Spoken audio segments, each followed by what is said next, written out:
کی یعنی اللہ کی کیسی رحمت ہے کہ محنت کہاں ہو رہی ہے اور اللہ اس کے اثرات. اس لیے مایوس نہیں ہونا چاہیے. آپ دین کی دعوت اور دین کا کام کرتے رہیں, اللہ تعالیٰ ناکامی کے نقشوں میں کامیابی پیدا کرتا رہے گا. تو مدینہ سے صحابہ چھپ چھپ کے آتے تھے. کتنا لمبا راستہ ہے, آپ جو لوگ گئے ہیں وہ جانتے ہیں. مکہ سے مدینہ کتنا لمبا راستہ ہے, وہ کیسے پیدل طے کرتے ہوں گے یا کیسے اونٹوں پہ گھوڑوں پہ طے کرتے ہوں گے, عقل حیران ہو جاتی, اتنی شدید گرمی میں. وہاں سے میں تو جب جاتا ہوں نا, کبھی مکہ مدینہ جانا ہوتا ہے, اللہ بار بار لے کے جائے, تو میں یہی دیکھتا رہتا ہوں ان لوگوں کو راستے کیسے پتا چلتے تھے. بھائی ان کو کیسے پتا ہوتا تھا کہ یہاں سے ادھر جاؤ گے تو مدینہ آئے گا, ادھر جاؤ گے تو شام آئے گا, ادھر فلسطین ہے. وہ پوری دنیا دیکھی ہوئی تھی, وہ لوگ جاتے تھے, سفر کرتے تھے. کیونکہ آپ جب لانگ روٹ پہ نکلتے ہیں, تھوڑے سے بھی آپ کا رخ چینج ہو گیا تو وہی بات ہو جائے گی جو میں اکثر, ایک آدمی ہے نا, سمندر میں بٹھا کے اس کو لے گئے, گھما کے ساحل سمندر پہ اتار دیا. عمان جانا تھا اس نے, تو وہاں اٹھ کے پوچھ رہے لوگوں سے عمان کہاں ہے, وہ دوسرا کہتا پتہ نہیں, میں تو خود قطر میں گھوم رہا ہوں یہاں پہ. سمندر میں جا کے تھوڑی سی ڈائریکشن دائیں بائیں ہوئی, کہیں کے کہیں نکل گئے. ایسے ہی صحرا میں بھی ایسے ہی ہے. تو صحابہ کرام آتے تھے اور آپ صلی اللہ علیہ وسلم سے بیعت کرتے تھے. کن باتوں پہ بیعت ہوتی تھی, بڑی زبردست باتیں ہیں وہ. تو آہستہ آہستہ مدینہ میں ماحول الحمدللہ بننا شروع ہو گیا. اللہ نے اپنے نبی کو حکم دیا کہ آپ اپنا علاقہ چھوڑ دیں اور مدینہ میں چلے جائیں, وہاں لوگ آپ کا استقبال کریں گے. تو یہ سب اسباب ہیں جو اللہ کے نبی اختیار کر رہے ہیں کہ بھئی یہاں اپنی جان بچانا مشکل, اب قتل کے در پہ ہو گئے ہیں, تو جان بچانے کے لیے اپنا علاقہ چھوڑ دو. لوگ کہتے ہیں نہیں موت تو آنی ہے, جان بچانے کے لیے کیا ضرورت ہے, موت تو جب آنی ہے تو بولو بھائی آنی. یہ دینداروں کا حال ہے. بھائی کیوں بھائی, جب مریں گے تو جو رات قبر میں لکھی ہے وہ قبر میں گزر کے رہے گی. اسباب اختیار کرنا بھی ضروری ہے. آپ صلی اللہ علیہ وسلم جو مشن کو لے کر آئے تھے, اس مشن کو ادھورا چھوڑ کے دنیا سے نہیں جانا چاہتے تھے. بھئی یہ مکمل کرنا ہے. یہاں جان بچانا مشکل ہے, حکم دیا نکلو. اور عبداللہ بن مسعود رضی اللہ تعالیٰ عنہ کو پہلے حبشہ کے بادشاہ کے پاس بھیجا. وہ غیر مسلم تھا لیکن لوگوں سے اچھا سلوک کرتا تھا. تو آپ صلی اللہ علیہ وسلم نے عبداللہ ابن مسعود کو چند ساتھیوں کے ساتھ کہاں بھیج دیا, عیسائی بادشاہ کے پاس. یہ بھی کتنی عجیب بات ہے یا نہیں ہے, غیر مسلم سے بھی مدد طلب کی جا رہی ہے. تو آپ صلی اللہ علیہ وسلم نے کس سے مدد مانگی ہے, عیسائی بادشاہ سے, کہ ہے رحم دل, ہے نرم دل, ہماری قوم تو ہمیں قتل کرنے کے در پہ ہے, کم از کم ان لوگوں کو وہاں بھیجو اور وہ وہاں کیا حاصل کریں گے, پناہ حاصل کریں گے. پتا چلا غیر مسلم سے بھی مدد لی جا سکتی ہے. تو اسلام, غیر مسلموں میں جو اسلام دشمن ہے ان کا حکم کچھ اور ہے, جو اسلام دشمن نہیں ہے ان کا حکم کچھ اور ہے. تو نجاشی چونکہ نرم دل مشہور تھا تو اس کے پاس بھیجا آپ صلی اللہ علیہ وسلم نے. تو جب نبی صلی اللہ علیہ وسلم مدینہ ہجرت کر کے تشریف لے گئے تو وہاں مسلمانوں کے ساتھ سب سے بڑا مسئلہ تھا معاشی, کیونکہ ادھر سارا بزنس, سارا کاروبار, ساری پراپرٹی مکہ چھوڑ کے چلے گئے, سب کچھ. مصعب ابن عمیر ایسے مالدار صحابی تھے, جوان خوبصورت, بڑی تجارت تھی ان کی.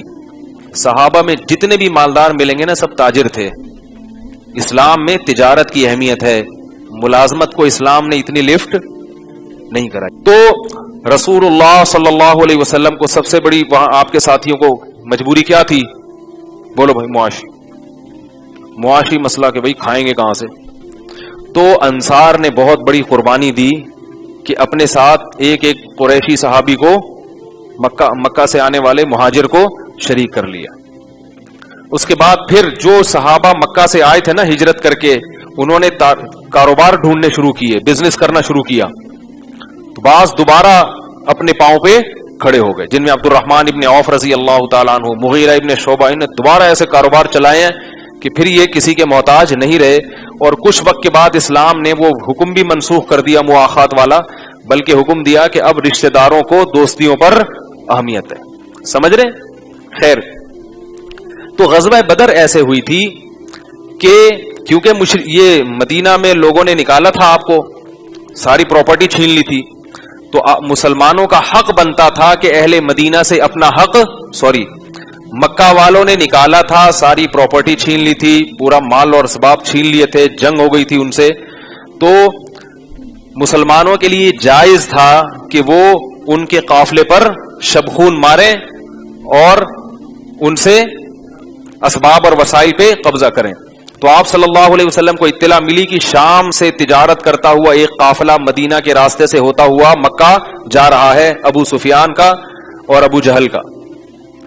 ان کی جو تجارتی قافلہ ہے نا، یہ کہاں سے جا رہا ہے؟ ادھر سے.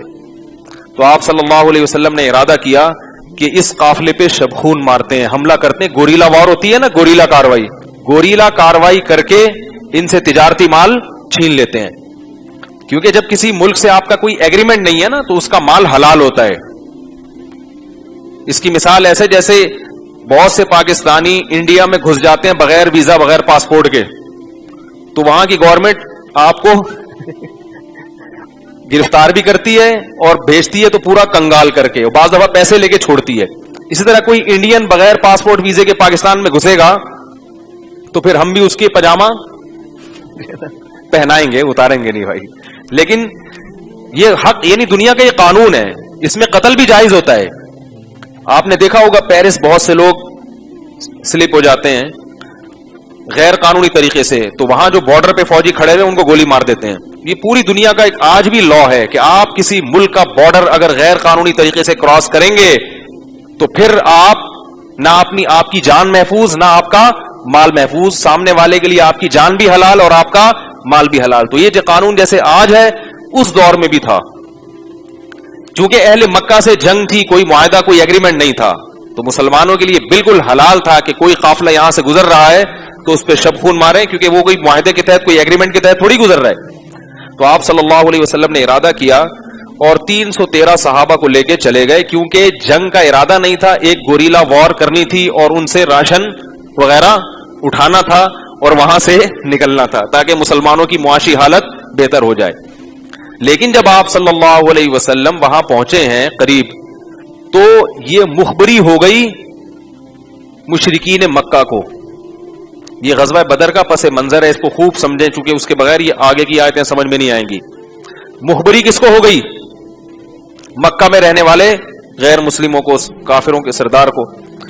ابو سفیان بھی تھے، جن میں خالد بن ولید بھی تھا. انہوں نے سوچا کہ ہم اپنے اس قافلے کی حفاظت کے لیے ایک بڑی فوج تیار کر کے بھیجتے ہیں. سمجھ رہے ہیں؟ تو انہوں نے 1000 کا لشکر بھرپور طریقے سے مسلح، گھوڑوں سے، اونٹوں سے لیس، وہ تیار کر کے بھیجا. اور ان کا خیال تھا، ان کو بلکہ پتا تھا کہ مسلمان بہت تھوڑے ہیں، مسلمانوں کو اطلاع تھوڑی تھی کہ ہمیں مخبری ہو جائے گی. وہ جنگ کی تیاری سے، یار بولیں ان کو تو بات چلے گی نا آگے، وہ جنگ کی تیاری سے مسلمان نہیں آئے ہیں، لہذا وہ پوری طاقت کے ساتھ گئے. انہوں نے کہا مکہ میں تو یہ لوگ پکڑائی میں نہیں آئے، نکل گئے، اب ان کو چھوڑنا نہیں ہے، اپنے قافلے کی بھی حفاظت کرنی ہے تجارتی، اور ان کو بھی تہس نہس کر دینا ہے. مسلمان اس صورتحال کے لیے ذہنی طور پر تیار تھے ہی نہیں. اب مسلمانوں کی رائے میں بھی اختلاف ہو گیا کہ بھائی وہ قافلے کی طرف چلیں یا اس لشکر سے لڑیں، یعنی کیا کریں ہم. اسی کو اللہ نے سورہ انفال میں بیان کیا، وَإِذْ يَعِدُكُمُ اللَّهُ إِحْدَى الطَّائِفَتَيْنِ أَنَّهَا لَكُمْ وَتَوَدُّونَ أَنَّ غَيْرَ ذَاتِ الشَّوْكَةِ تَكُونُ لَكُمْ، کہ تم یہ چاہتے تھے کہ وہ لشکر جس کی شان و شوکت نہیں ہے، یعنی تجارتی قافلہ، اس سے ہماری مٹ بھیڑ ہو جائے، لیکن اللہ چاہتا تھا کہ اس طاقتور لشکر سے تمہیں لڑوا دے. کیوں؟ یرید اللہ ان یحق الحق، کیونکہ اللہ یہ چاہتا تھا کہ آج دنیا کے سامنے حق کو واضح کر دے. پہلے سے اللہ کہتے نا کہ جاؤ جا کے لڑو، تو وہ مسلمان ذہنی طور پہ تیار نہیں ہوتے. تو اللہ فرماتے ہیں کہ اللہ یہ چاہ رہا تھا کہ تمہاری لڑائی کس سے ہو؟ اس طاقتور لشکر سے ہو جو 1000 کا لشکر ہے اور اسلحے سے لیس ہو کر آ رہا ہے. کیوں؟ اللہ اس موقع پر تمہاری مدد کر کے دنیا کو بتانا چاہتا تھا کہ اس جنگ میں خدا کس کے ساتھ ہے؟ مسلمانوں کے ساتھ. مسلمانوں کا حوصلہ بھی بلند ہوگا. اور ان مشرکین مکہ کو اللہ یہ دکھانا چاہتا تھا کہ تم اسباب اور وسائل کی کثرت کے باوجود بھی جنگ نہیں جیت سکے ان سے. تو وہ بدر کے مقام پر وہ لشکر پہنچا اور نبی صلی اللہ علیہ وسلم بھی یہاں پہنچے. ایک غیر متوقع صورتحال. یہ میں اتنی تفصیل اس لیے بتا رہا ہوں کہ آپ صلی اللہ علیہ وسلم نے جب بھی فیصلہ کیا گراؤنڈ ریئلٹیز کو سامنے رکھ کے فیصلہ کیا ہے. آپ صلی اللہ علیہ وسلم کبھی بھی 313 کو 1000 کے مقابلے میں لا کے کھڑا نہیں کرتے.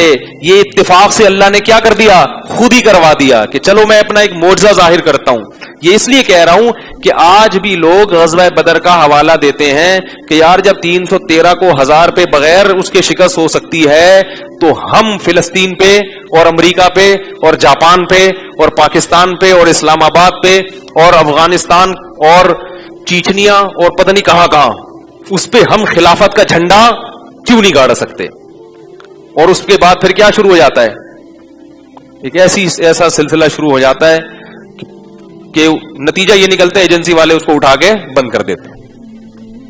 آخر میں یہ ہوتا ہے.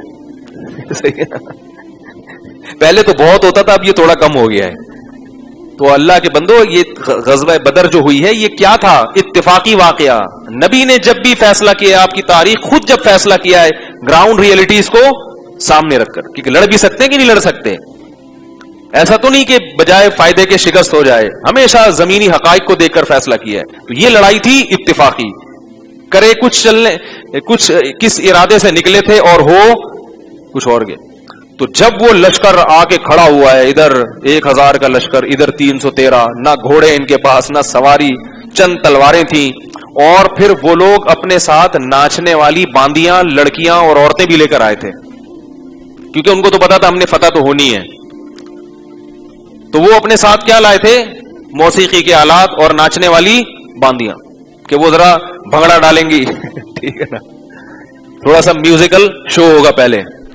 تو میوزیکل شو ہوگا، اس کے بعد کیا ہوگی؟ لڑائی ہوگی. تو وہ لینے کے کیا پڑ گئے؟ دینے پڑ گئے.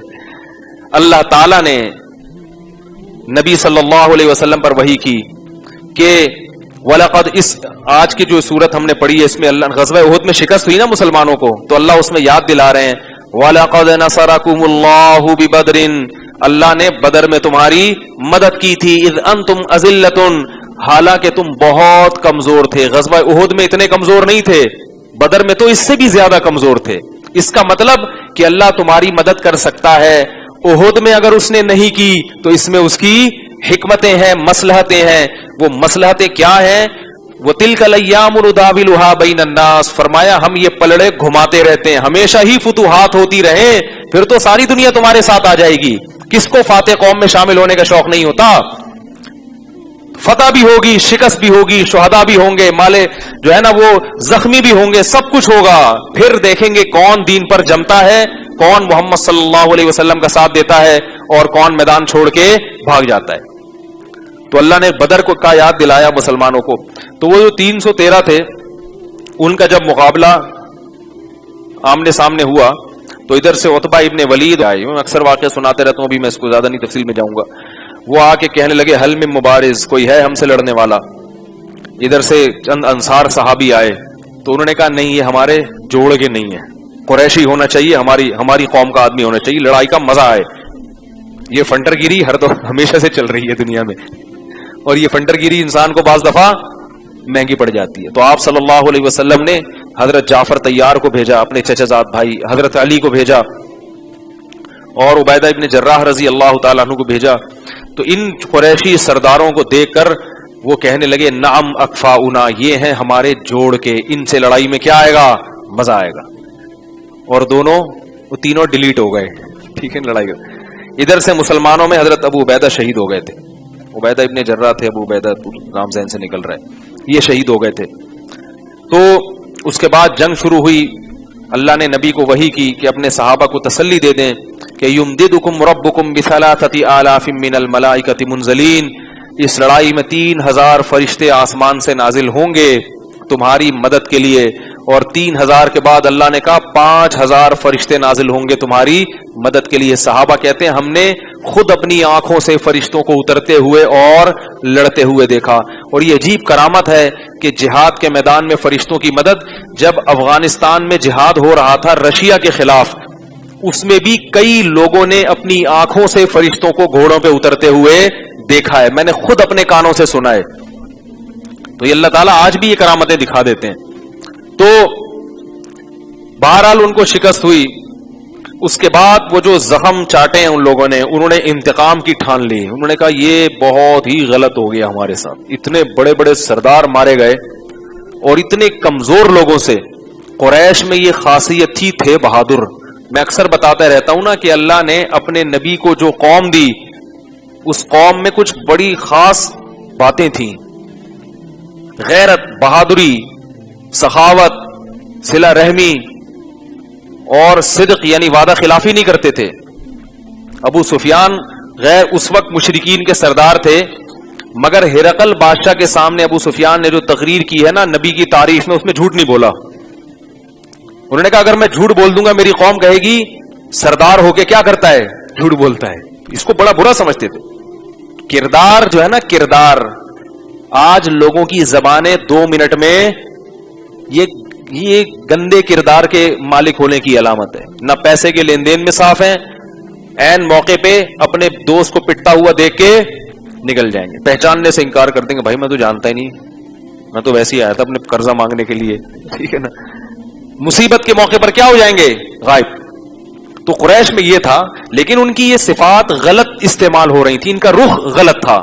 اللہ کے نبی نے آ کے اس کو صحیح رخ, اس کا رخ صحیح کر دیا.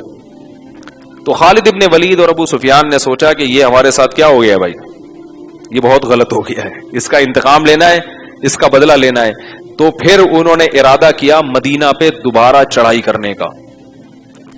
میں نے وہ جگہ دیکھی ہے, سب نہیں دیکھی ہوگی جو بھی مدینہ گئے ہیں, کہ وہ جو ہے وہ راستہ بدل کے آ رہے تھے. مدینہ کا جو عام راستہ ہے وہاں سے نہیں, دوسرے راستے سے آ رہے تھے. ایسے حملہ کرنے کا ارادہ تھا. اس وقت مسلمانوں کے درمیان پھر مشورہ ہوا کہ مدینہ کے اندر رہ کے لڑنا ہے یا مدینہ سے باہر نکل کے لڑنا ہے, کیونکہ اتنا بڑا لشکر آ رہا ہے, اسے کیسے لڑیں. بہت سے صحابہ جو بدر میں شریک نہیں ہو سکے تھے, ان کو تو پتہ ہی نہیں تھا نا کہ باقاعدہ لڑائی ہو جائے گی, اس لیے وہ گئی نہیں. اور بدر میں جب اللہ کی یہ مدد ہوئی تو انہوں نے قسمیں اٹھا لی کہ اب ہم کس میں شریک ہوں گے, احد میں شریک ہوں گے, ہمیں تو موقع ہی نہیں ملا. تو نبی صلی اللہ علیہ وسلم نے صحابہ سے مشورہ کیا کہ بھائی اندر رہ کے لڑنا ہے باہر. اندر رہ کے لڑنا آسان تھا کیونکہ آپ مکمل ڈیفنس کی پوزیشن میں ہوتے ہیں نا بھائی, شہر کے اندر دوسرا بالکل سامنے ہوتا ہے اور آپ کیا ہوتے ہیں, اپنا دفاع کرتے ہیں, قلعے میں محصور ہو جاتے ہیں. لیکن جو نوجوان صحابہ تھے نا, جو ذرا جوشیلے تھے, انہوں نے کہا کہ نہیں, فیس ٹو فیس لڑائی ہوگی, ٹھیک ہے نا, باہر نکل کے لڑائی ہوگی اور کھلے میدان میں ہوگی لڑائی. جو صحابہ ذرا میچور تھے, جن کی عمر پکی, جیسے حضرت ابو بکر رضی اللہ تعالی عنہ, وہ یہ چاہ رہے تھے کہ لڑائی کہاں ہو, مدینہ کے اندر. اس میں ہمارا دشمن کا تو نقصان کم ہے مگر ہمارا نقصان بھی اس میں کم ہے. لیکن نوجوان صحابہ کا مشورہ تو نہیں باہر. اکثر صحابہ یہی کہہ رہے تھے باہر نکل کے لڑیں گے, کیونکہ وہ بدر دیکھ چکے تھے نا بھائی. جب اللہ نے 313 میں مدد کی, اب کیا ہے, تو ہم پھر بھی پہلے سے زیادہ, اب تو جو ہے نا ایسی فتح ملے گی. اتنے زیادہ لوگوں نے جب مشورہ دیا تو آپ صلی اللہ علیہ وسلم کی جو اپنی رائے تھی وہ بھی یہی تھی کہ مدینہ کے اندر رہ کے لڑنا چاہیے. لیکن آپ نے بھی اپنی رائے کو کیا کر دیا, تبدیل کر دیا, اور آپ نے کہا چلو بھائی اتنے لوگ کہہ رہے ہیں مدینہ سے باہر, تو ہم بھی کیا کریں گے, اب مدینہ سے باہر نکل کے لڑیں گے. جب مدینہ سے باہر لڑائی شروع ہوئی ہے, ایک گھاٹی تھی وہ آج بھی موجود ہے, وہاں سے یہ ڈر تھا کہ دشمن گھوم کے پیچھے سے پلٹ کے حملہ کر سکتا ہے. تو وہاں آپ صلی اللہ علیہ وسلم نے 50 افراد کا دستہ بٹھا دیا کہ اگر ہمیں فتح ہو بھی جائے تو تم نے یہ جگہ نہیں چھوڑنی ہے, یہ جگہ نہیں چھوڑنی تم نے, کیونکہ یہ ڈر ہے کہ یہ یہاں سے گھوم کے واپس آئیں تو پھر تو کوئی پرسان حال نہیں ہوگا. اللہ کی قدرت کے مسلمانوں نے بڑی یعنی بہادری سے لڑے مسلمان, اور مسلمانوں کو فتح ہو گئی. وہ میدان چھوڑ کے بھاگ گئے, حضرت خالد بن ولید بھی, ابو سفیان بھی, اور جتنے آئے ہوئے تھے نا سب میدان چھوڑ کے بھاگ گئے. جب بھاگے ہیں نا تو ان کا ایک خیال آیا, انہوں نے کہا کہ یہ لوگ ابھی مال غنیمت جمع کرنے میں لگے ہوں گے, تو پچھلی طرف سے ایک راستہ ہے, گھاٹی ہے, وہاں سے چل کے کیا کرتے ہیں, دوبارہ حملہ کرتے ہیں. اور وہ جو صحابی تھے جن کو نبی نے ذمہ دار بنایا تھا, ان کے ماتحت جو 50 صحابہ تھے, انہوں نے کہا کہ اب جنگ بالکل ختم ہو گئی ہے, اب مال غنیمت جمع کرنے کا ٹائم ہے, اب یہاں سے چلو. تو ان صحابی نے کہا کہ نہیں, رسول اللہ صلی اللہ علیہ وسلم نے منع کیا, مگر ماتحتوں نے بات نہیں مانی. انہوں نے کہا نہیں, وہ تو اس وقت کے لیے منع کیا تھا, اب منع نہیں ہے. تو وہ چلے گئے, تھوڑے سے لوگ پیچھے رہ گئے. تو وہ تھوڑے سے لوگوں کا جو دستہ تھا, خالد بن ولید واپس جو ہے نا وہ گھوم کر آئے ہیں, اور وہ تھوڑے سے لوگوں کو شہید کر دیا. اور پیچھے سے جب حملہ کیا ہے تو 70 صحابہ آن دا اسپاٹ شہید ہو گئے, بڑے بڑے سردار, بڑے بڑے بہادر. اور مسلمانوں کے قدم اکھڑ گئے اور وہ میدان چھوڑ کر بھاگ کھڑے ہوئے, کیونکہ فائدہ نہیں نا لڑنے کا. بہت زبردست لڑائی ہوئی ہے, پتھراؤ بھی ہوا, رسول اللہ صلی اللہ علیہ وسلم کے دانت ٹوٹ گئے. اس میں صحابی تھے حضرت طلحہ رضی اللہ تعالی عنہ, جو عشرہ مبشرہ میں سے ہیں, وہ رسول اللہ صلی اللہ علیہ وسلم کے ساتھ اس موقع پر کھڑے رہے. قرآن نے اس پورے منظر کو بیان کیا ہے کہ والرسول یدعوکم فی اخراکم, کہ اس وقت کو یاد کرو جب نبی تمہیں پیچھے سے پکار رہے, ہلم الی, آ جاؤ, میدان چھوڑ کے مت جاؤ, آ جاؤ. اور فاصابکم غما بغم, غم پہ غم تمہارے اوپر ٹوٹ رہے ہیں. اور حضرت طلحہ رضی اللہ تعالیٰ عنہ ایسے کھڑے ہوئے کہ جب تیر اندازی ہو رہی تھی تو حضرت طلحہ نبی کے سامنے آ جایا کرتے تھے. صحیح بخاری کی حدیث ہے, حضرت طلحہ رضی اللہ تعالیٰ عنہ فرماتے, نہری دون نہرک, یا رسول اللہ اگر یہ تیر لگے گا تو یہ میری گردن پہ لگے گا, آپ کی گردن پہ لگنے نہیں دوں گا.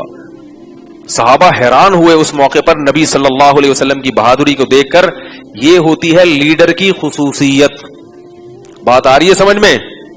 یہ کیا ہوتی ہے کہ وہ جو ہے نا بہادری زیادہ دکھاتا ہے, اس کے اس جذبے کو دیکھ کر اس کے ماتحت کام کرنے والوں کو حوصلہ ملتا ہے.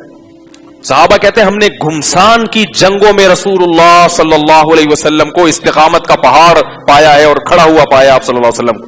تو چند صحابہ آپ کے گرد رہ گئے اور اکثر صحابہ میدان چھوڑ کر انہوں نے فرار اختیار کیا, کیونکہ ایسا حملہ ایسا ہوا تھا. تو جب یہ فرار اختیار کیا ہے تو اور بہت سارے صحابہ شہید ہو گئے, اسی دوران افواہ پھیل گئی کہ محمد صلی اللہ علیہ وسلم بھی شہید ہو گئے. کیونکہ جب لڑائی ہو رہی ہے اور سب کو پتا ہے کہ اس مجمع کے اندر نبی موجود ہیں, بچنے کا کوئی امکان موجود نہیں ہے, تو جنگوں میں افواہیں بھی پھیلائی جاتی ہیں حوصلہ پست کرنے کے لیے. تو جب یہ اطلاع ملی تو بعض صحابہ نے کہا کہ اب زندہ رہنے کا کیا فائدہ, وہ گئے اور وہ بھی گھمسان میں لڑے اور شہید ہو گئے. ایک صحابی تھے, انہوں نے غزوہ بدر میں ان کو شرکت کا موقع نہیں ملا تھا, تو انہوں نے قسم اٹھائی تھی کہ اگر مجھے دوبارہ جنگ کا موقع ملا لا یرین اللہ ما اصنع, تو اللہ دیکھے گا میں کیا کر کے بتاتا ہوں. ان صحابی کو اپنی منت یاد آئی کہ میں نے کیا کیا تھا, اللہ سے منت مانی تھی.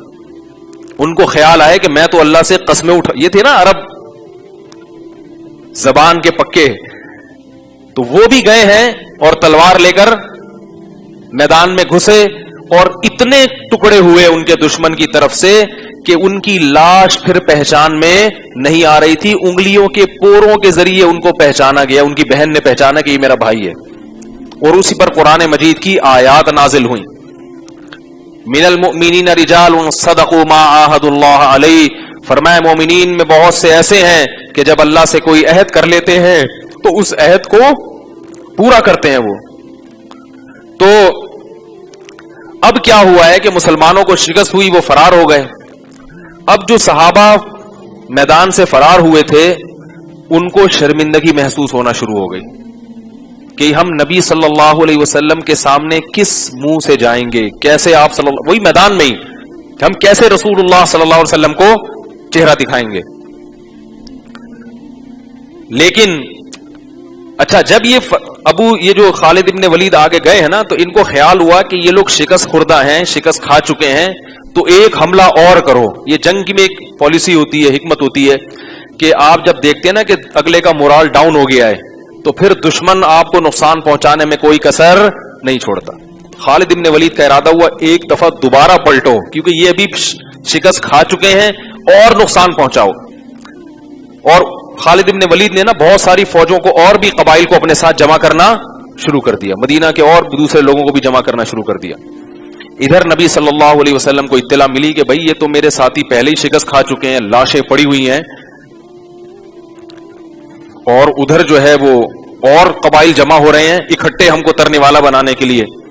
آپ صلی اللہ علیہ وسلم صحابہ کے پاس گئے, ان سے وہ بیچارے شرمندہ ہو رہے تھے, تو آپ صلی اللہ علیہ وسلم انہوں نے کہا کہ ہم تو یا رسول اللہ میدان سے بھاگنے والے ہیں. تو آپ صلی اللہ علیہ وسلم نے ارشاد فرمایا کہ تم بھاگنے والے نہیں ہو, تم تو پلٹ کر حملہ کرنے والے. حوصلہ دلایا. یہ بھی لیڈر کی ایک خاصیت ہوتی ہے کہ وہ اپنے ساتھیوں کا مورال ڈاؤن ہونے, وہ ان کی غلطیوں پر ان کو رسوا نہیں کرتا. اسے پتا ہے کہ غلطی کس سے ہوتی ہے, انسان سے ہوتی ہے, اور یہ اس غلطی میں معذور تھے. حملہ ایسا ہوا تھا کہ کوئی بھی ہوتا تو پاؤں کھڑے جاتے. تو آپ صلی اللہ علیہ وسلم نے ان کو شرمندہ کرنے کے بجائے ان کو حوصلہ دلایا. فرمایا کہ تم بھاگنے والے بولو بھائی نہیں ہو, تم تو پلٹ کے حملہ کرنے والے ہو. اس کے بعد کچھ منافقین نے آ کے نا صحابہ کو ڈرایا, ان الناس قد جمعوا لکم فاخشوہم, لوگ تمہارے لیے دوبارہ جمع ہو رہے ہیں, اب تم ان سے ڈرو, بھاگو یہاں سے. صحابہ کرام کھڑے ہو گئے اور فرمایا کہ حسبنا اللہ ونعم الوکیل. کہنے لگے کہ ہم دوبارہ لڑیں گے. کیا کریں گے؟ کوئی بات نہیں, ایک جنگ ہوئی ہے, ایک دفعہ اور کھیل کھیلیں گے.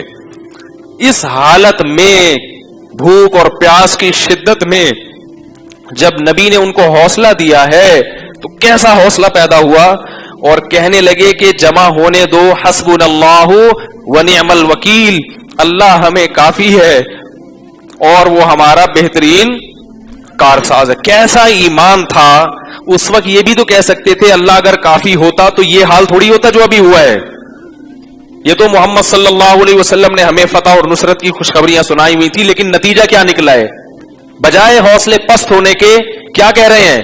حسبنا اللہ ونعم الوکیل, اللہ کافی ہے ہمیں, وہ ہماری مدد کرے گا. ونعم الوکیل, اور وہ بہترین کام بنانے والا ہے. اللہ فرماتے فانقلبوا بنعمت من اللہ ورضوان. اس کا نتیجہ کیا نکلا؟ جب انہوں نے ایسی ہمت دکھائی ہے تو اللہ فرماتے ہیں کہ ان سے جو خطا ہوئی تھی وہ خطا کو اللہ نے معاف کر دیا, اور وہ گھروں کو لوٹے اللہ کے فضل اور اللہ کی رضا کو لے کر. کیوں؟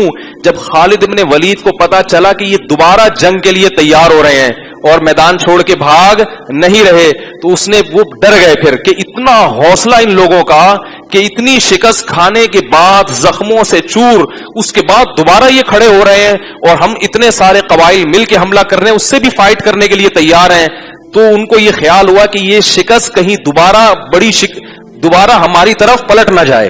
تو انہوں نے سوچا کہ یہاں سے فرار ہونے میں ہی کیا ہے, کیونکہ ان کا خیال تھا کہ 70 آدمی ہمارے بدر میں قتل ہوئے ہیں تو ان کے بھی ہم نے 70 قتل کر دیے, بس برابر سرابر معاملہ ہو گیا, اب پتلی گلی سے نکل لو.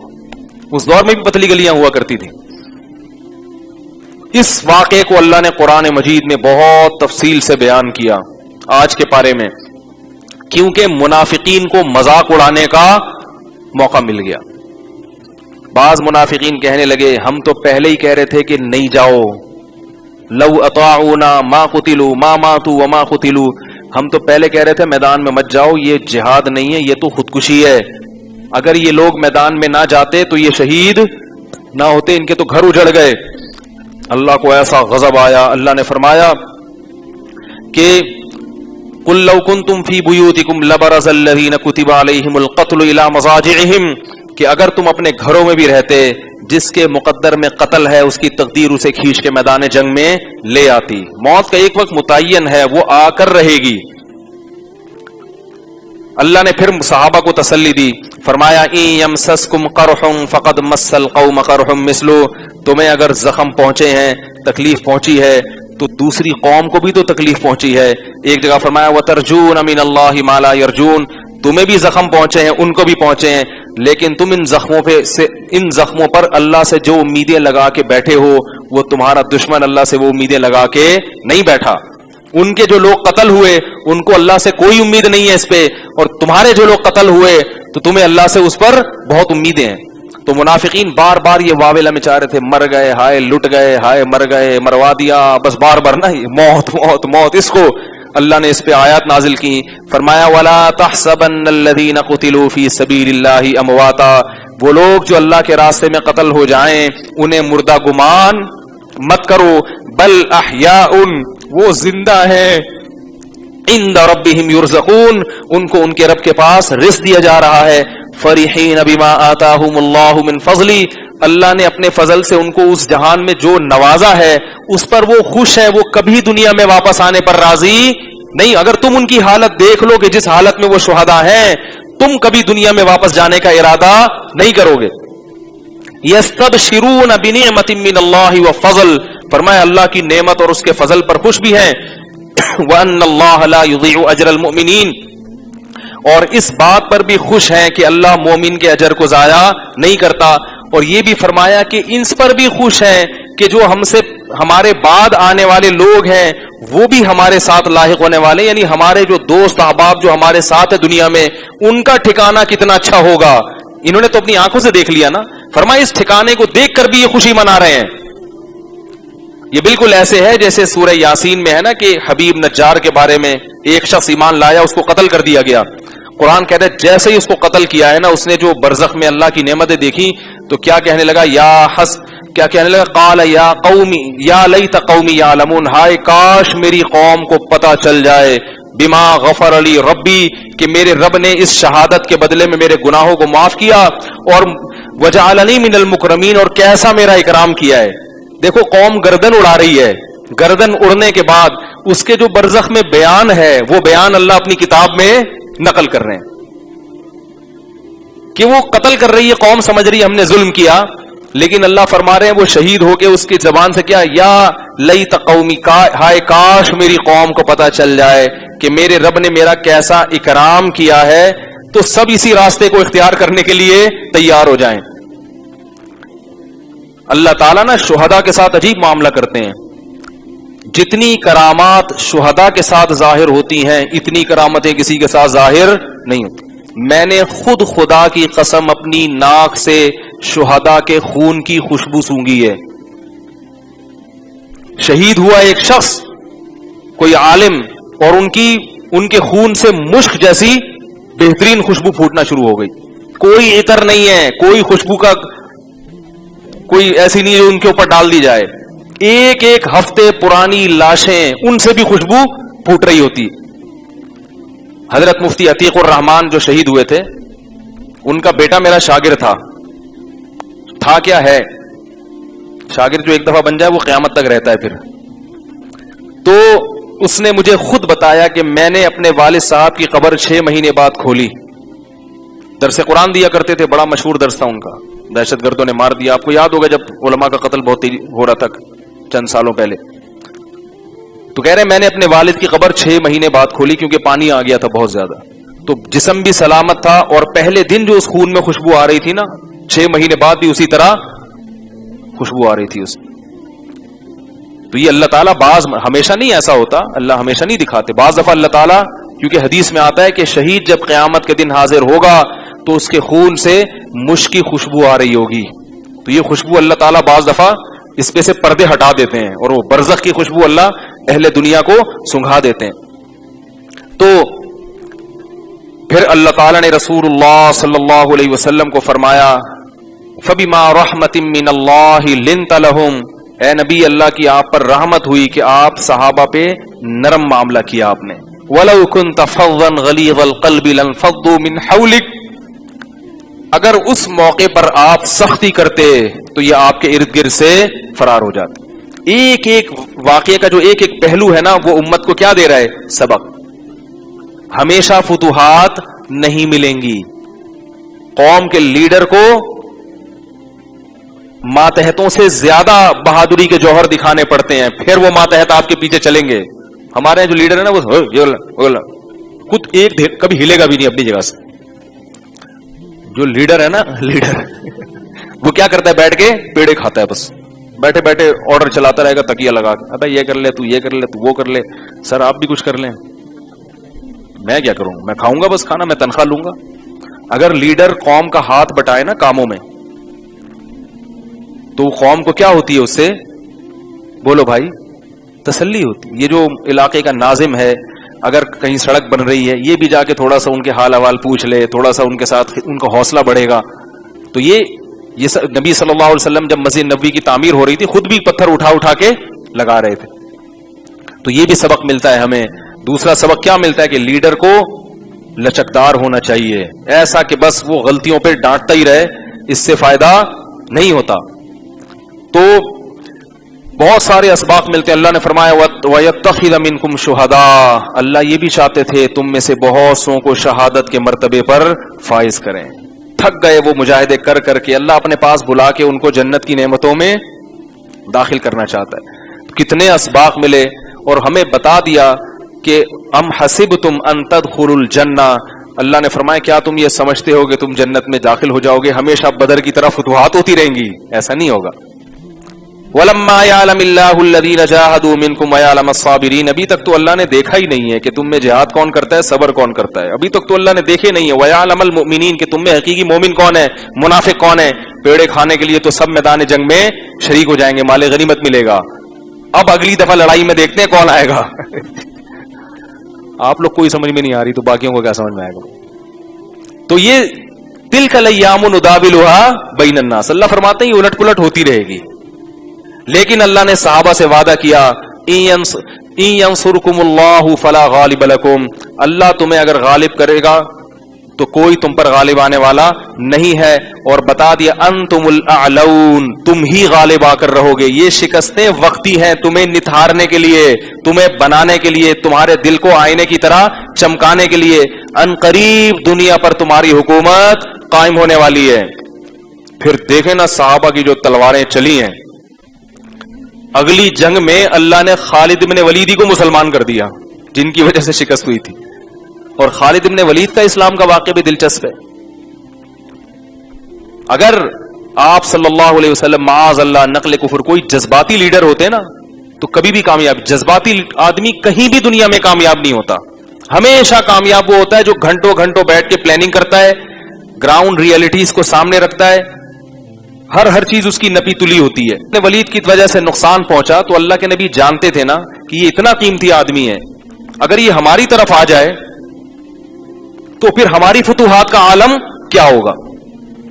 صلح حدیبیہ کے موقع پر آپ صلی اللہ علیہ وسلم نے جنگ کو ٹالا کہ بھئی لڑ کے جو ہے نا کیا ہو گئے ہم، بار بار اطلاع ملی ادھر سے حملہ ادھر سے حملہ.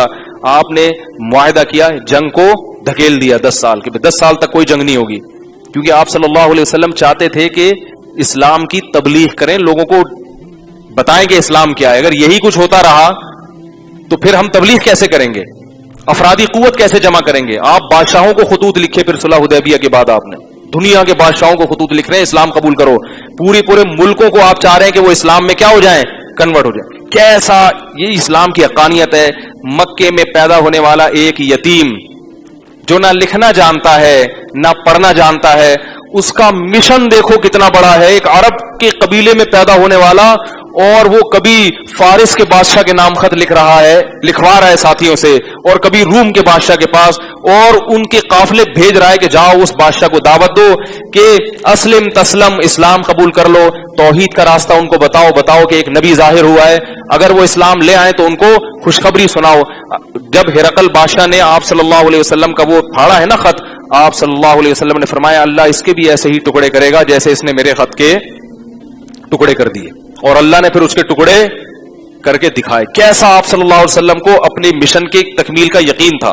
غزوہ احد میں آپ صلی اللہ علیہ وسلم کدال چلا رہے ہیں، پتھر پہ مار رہے ہیں، بھوک پیاس سے صحابہ کا حال برا ہے، اور خوشخبریاں کیا دے رہے ہیں کہ مجھے فارس کے کنگن ان پتھروں میں نظر آ رہے ہیں، ان قریب فارس فتح ہونے والا ہے. روم اور فارس اس وقت ایسے جیسے امریکہ. تو بہت زبردست پالیسیاں تھیں, تقویٰ تھا. آج کچھ بھی نہیں ہے. ہر چیز کی پلاننگ, ہر چیز کی پالیسی وہ پہلے سے وضع کی جاتی ہے, اس میں ہر قسم کا سقم دیکھا جاتا ہے. آپ صلی اللہ علیہ وسلم کی اگر سیرت اٹھا کے دیکھیں گے, بہترین پالیسیاں ملیں گی آپ کو. میں جلدی سے بات سمیٹ کے بس 2-4 منٹ میں ختم کرتا ہوں.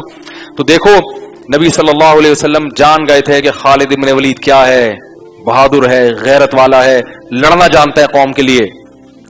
تو آپ صلی اللہ علیہ وسلم نے جب صلح حدیبیہ کر کے جنگ کو ٹالا, اب یقین ہو گیا کہ اب ہم آرام سے زندگی گزاریں گے, کیونکہ عرب معاہدوں کی عموماً پابندی کیا کرتے تھے. تو پھر آپ صلی اللہ علیہ وسلم نے کیا کیا, خالد بن ولید کے پاس ایک قاصد کو بھیجا. اس قاصد کو جا کے کہا کہ خالد بن ولید سے کہو کہ تمہارا جیسا سمجھدار آدمی اب تک اسلام میں داخل نہیں ہوا, یہ بات ہماری سمجھ میں نہیں آتی. کیونکہ آپ جانتے تھے کہ ان کو تلوار کے زور سے زیر نہیں کیا جا سکتا, خوف دلا کے, لالچ دلا کے نہیں, ان کو خود اندر سے سوچنے پر مجبور کرو. اور یہ بھی جانتے تھے کہ عزت دار آدمی اپنی توہین برداشت نہیں کرتا, غلامی برداشت نہیں کرتا. تو آپ نے یہ بھی فرمایا کہ خالد سے کہو کہ ہمارے پاس آؤ گے تو تمہیں اچھا عہدہ بھی ملے گا. آپ جانتے تھے ابھی تو آنے دو, جب عہدہ ملے گا, کچھ دن ہمارے ساتھ رہیں گے تو پھر عہدے کی لالچ خود بخود, بولو بھائی, ختم ہو جائے گی. اصل میں تو عہدے کے لیے اسلام نہیں ہے, لیکن جانتے تھے ایک طرح آ تو جائے, ہمارے ساتھ رہے, نمازیں پڑھے, تہجد پڑھے, رمضان کے روزے رکھے, دیکھے اسلام کیا ہے, پھر خود ہی کہے گا مجھے عہدہ نہیں چاہیے. نہیں آ رہی بات. یہ ساری خامیاں ہمارے اندر, دین کی تبلیغ کا بھی کوئی اصول نہیں ہے. تو آپ صلی اللہ علیہ وسلم نے خالد بن ولید کے بارے میں کیا فرمایا, ہمارے پاس آؤ گے عزت بھی ملے گی, اور تم جیسا سمجھدار آدمی ابھی تک دین پر نہیں ہے, یہ بات ہمیں سمجھ میں نہیں آتی. خالد بن ولید کے دل ہل گیا اندر سے, انہوں نے کہا میں سوچتا ہوں اس پہ. اور پھر آئے اور آپ صلی اللہ علیہ وسلم کے ہاتھ پر اسلام قبول کی. اور پھر دیکھو آپ, رومیوں سے جب لڑائی ہوئی ہے غزوہ موتا میں, تو آپ صلی اللہ علیہ وسلم نے جن 3 صحابہ کو یکے بعد دیگر امیر بنایا تھا, سب شہید ہو گئے. پھر آپ صلی اللہ علیہ وسلم نے فرمایا صحابہ کو, قد اخذ الرایۃ سیف من سیوف اللہ, اب اللہ کی تلواروں میں سے ایک تلوار نے اپنے ہاتھ میں جھنڈا لے لیا ہے. خالد بن ولید فرماتے ہیں ہم 3000 کے لشکر تھے اور رومی لاکھوں میں تھے, صبح سے لے کے رات تک لڑتے رہے ہیں. خالد بن ولید کے ہاتھ سے 9 تلواریں ٹوٹی ہیں ایک دن میں. وہ لوہے کی تلواریں ہوتی تھی, پلاسٹک کی نہیں ہوتی تھی. اتنی بڑی جنگ ہوئی ہے, اتنی بڑی جنگ, 9 تلواریں ٹوٹی ہیں. کہہ رہے ہم نے رومیوں کے کھوپڑیوں کے مینار بنا دیے تھے. پھر اشعار میں انہوں نے یہ بات بتائی ہے, سارا دن ہم کیا کرتے رہے ہیں, کیونکہ لاکھوں سے مقابلہ چند ہزار کا, ایسی لڑائی ہوئی ہے, اور رومیوں کو بھگا کر واپس آئے. اس کے بعد ہر موقع پر علم کس کو دیا جاتا, خالد بن ولید. حضرت عمر رضی اللہ تعالیٰ عنہ کے دور میں خالد بن ولید نے اسلامی سلطنت بہت دور دور تک, جب دشمنوں کو پتہ چلتا ہے نا اس جنگ میں کمانڈر کون ہے, خالد بن ولید, ویسے ہی ان کے حوصلے پست ہو جاتے. ایک دن ایک رومی یا فارس کا بادشاہ آیا, اس نے ایک قاصد کو بھیجا خالد بن ولید کے پاس,